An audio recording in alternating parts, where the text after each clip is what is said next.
Avec notre ami Georges Faure, nous espérons par cette vidéo vous expliquer la méthode qu'il est l'un des rares à utiliser pour produire la gelée royale.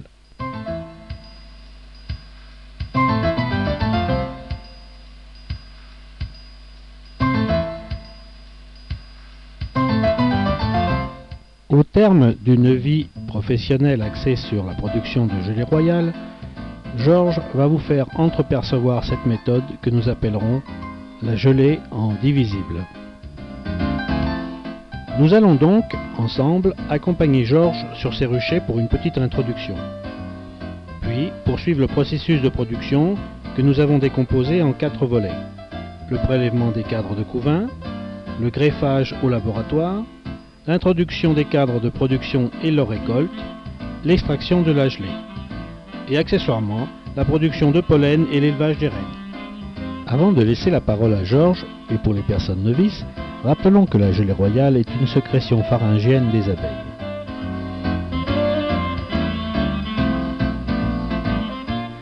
L'ouvrière aura des fonctions différentes dans la ruche en raison de son âge et des travaux prioritaires à effectuer.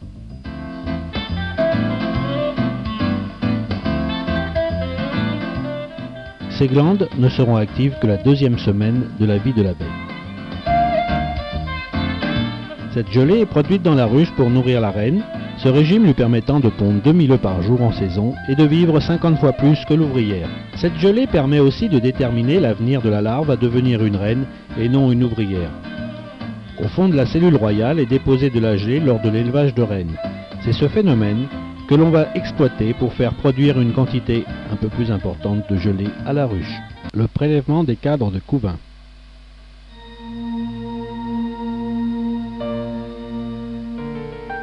Pour votre information, toutes les images ont été prises dans des conditions idéales par souci du matériel vidéo et pour ne pas vous effrayer du travail par mauvais temps.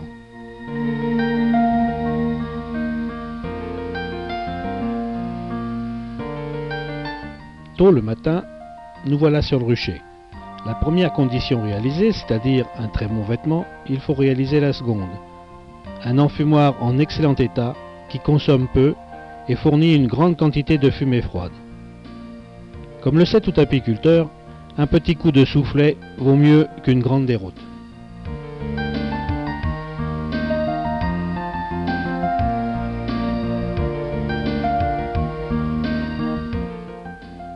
Qui dit divisible, dit 2 hausses superposées et ici séparées par une grille à reine. La reine est maintenue dans la hausse du bas. C'est donc là que l'on va prélever des cadres de couvain.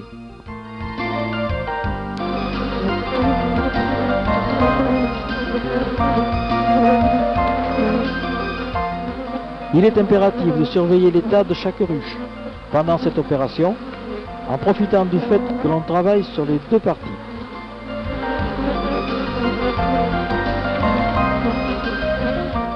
Donc basculement vers le bas des cadres supérieurs libérés par les naissances. Inversement, les cadres de couvain sont remontés dans la hausse supérieure, ce qui maintient la population de jeunes abeilles. Il faut par contre éliminer les cadres trop remplis de miel. Vérifions que la reine ne soit pas passée à travers la grille.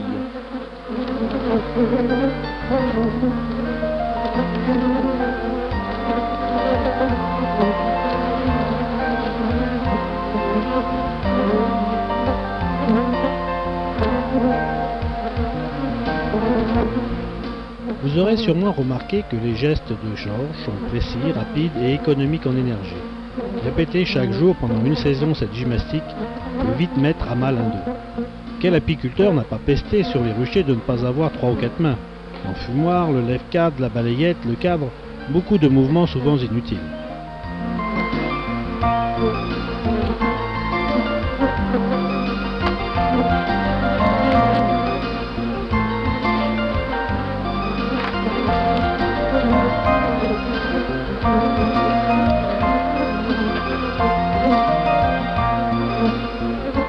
De plus, regardez donc le bout de sa balayette. Une petite pièce de métal offre là un lève-cadre et une raclette.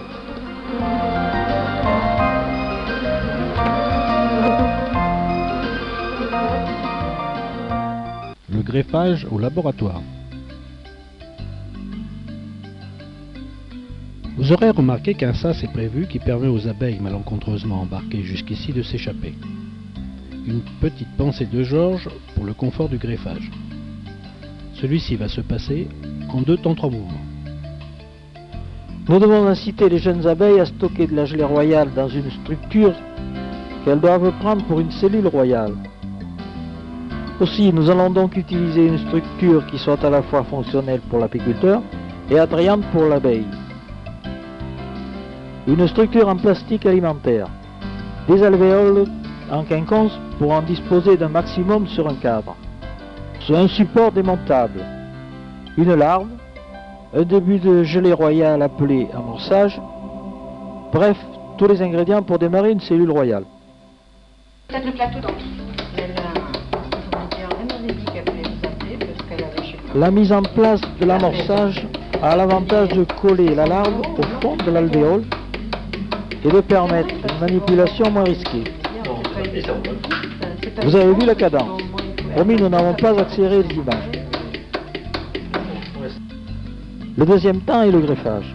Le déplacement d'une larve, une opération qui demande une maîtrise du geste que seule l'expérience permet d'acquérir. Le coup d'œil expert de la greffeuse va permettre de sélectionner rapidement le couvain, le décoller et le déposer dans la cellule.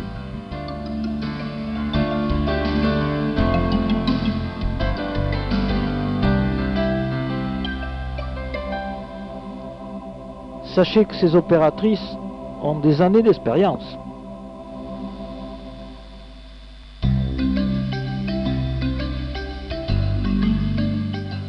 Il ne reste plus qu'à remonter ces structures sur le cadre de hausse et à partir sur un rucher de production. L'introduction des cadres de production et leur récolte. Ces 2 manipulations ont lieu en même temps. C'est à cet instant que les phases de production se bouclent, par période de 3 jours. Le cadre préparé au laboratoire va remplacer celui qui avait été mis en place précédemment.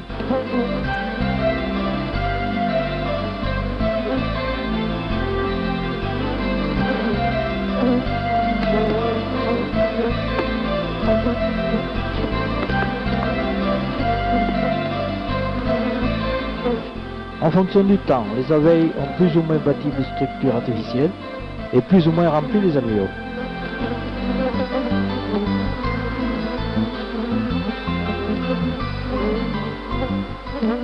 Notez l'astuce du demi-nourrisseur qui permet d'accéder au cadre sans avoir à le déplacer et donc de renverser le sirop.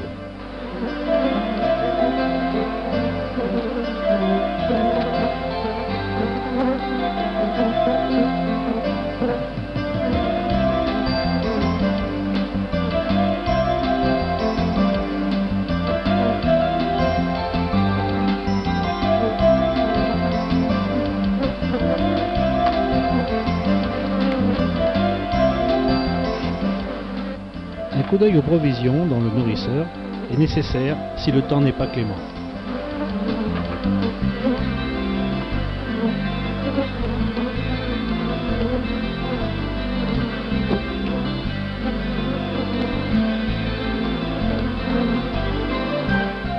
L'extraction de la gelée.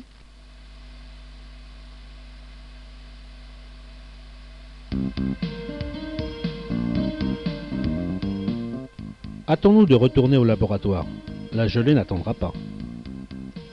Les barrettes seront séparées des cadres dans le sas avant de pénétrer dans le laboratoire.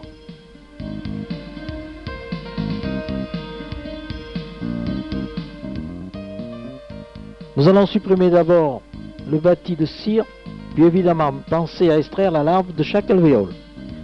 Sachant qu'une larve se développe rapidement, grâce à la gelée royale bien sûr, il est facile de la saisir.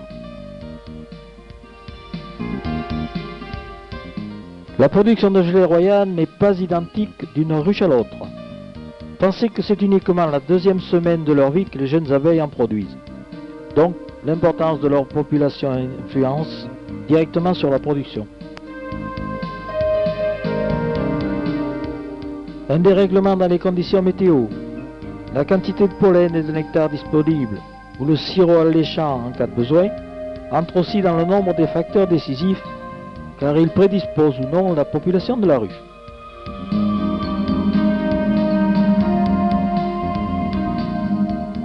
Bien sûr, la qualité des rennes est primordiale et sera l'objet du volet suivant.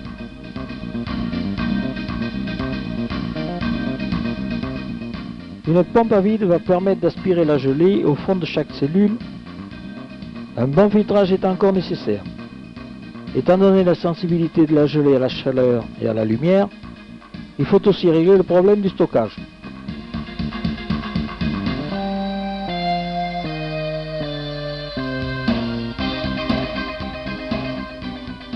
Il est en outre indispensable de réaliser un nettoyage très sérieux pour pouvoir réutiliser ces structures dans un cycle prochain. La production de pollen et l'élevage de rennes.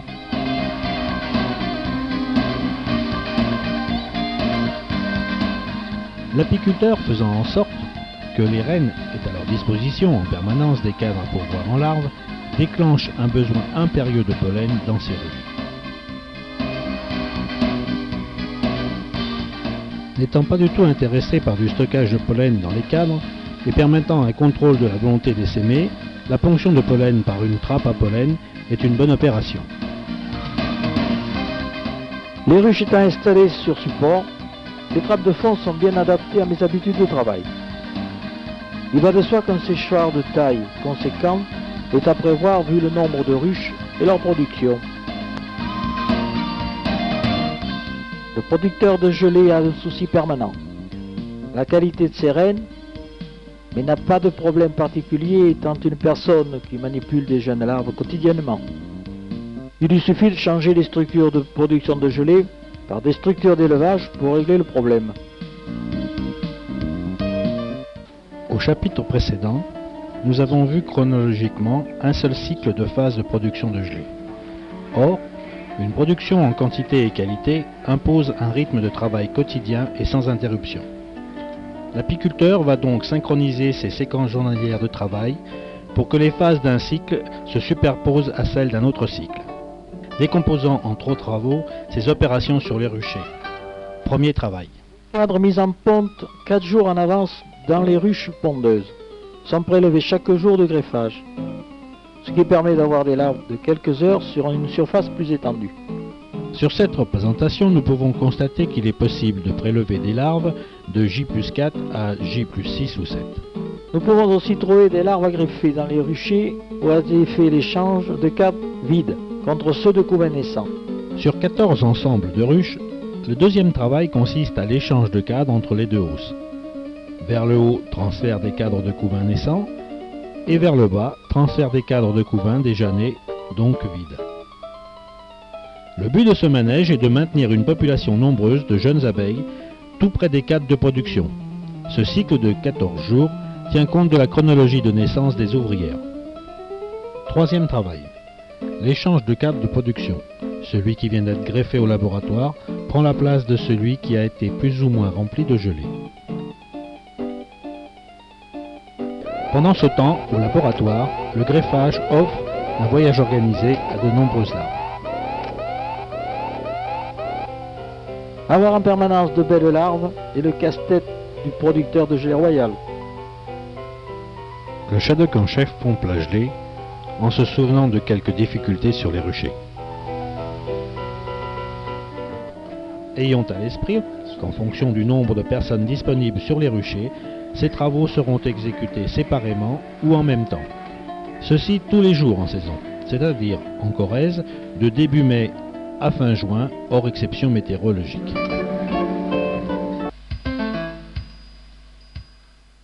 Nous remercions Georges de nous avoir permis de nous initier au mystère de la production de gelée royale. Je pense qu'elle doit avoir quelque effet sur sa condition physique et son enthousiasme à nous communiquer son expérience. N'oublions pas qu'en même temps, il produit un miel de qualité sur cette merveilleuse région à l'abri des pollutions et dans une nature à l'écologie encore maîtrisée.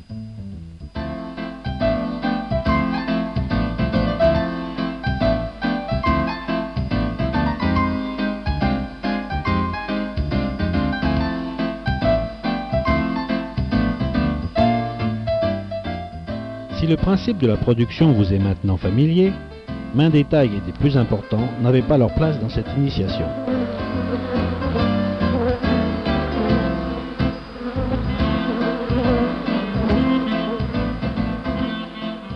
Aussi, Georges ne serait sûrement pas hostile à votre visite pour l'accompagner sur ses ruchers.